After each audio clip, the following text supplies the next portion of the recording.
যা, বাজারের ব্যাগটা তো আনতে ভুলে গেলাম। কি হবে? তবে বাজারে ব্যবহৃত এই সিঙ্গেল ইউজ প্লাস্টিকের ব্যাগে আমি বাজার করব না।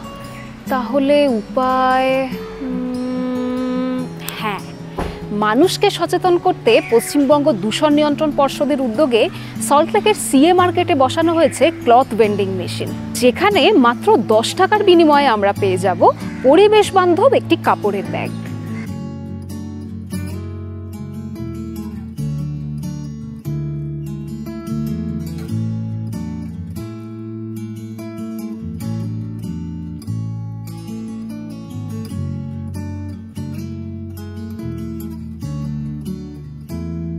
ব্যাগটি কাপড়ের হওয়ায় যতবার খুশি ব্যবহার করা যায়, আর পরিমাণে অনেকটা বেশি বাজারও ধরে যায়।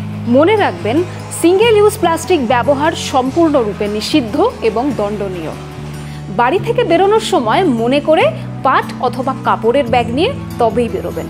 আর যদি ভুলে যান তাহলে আছেই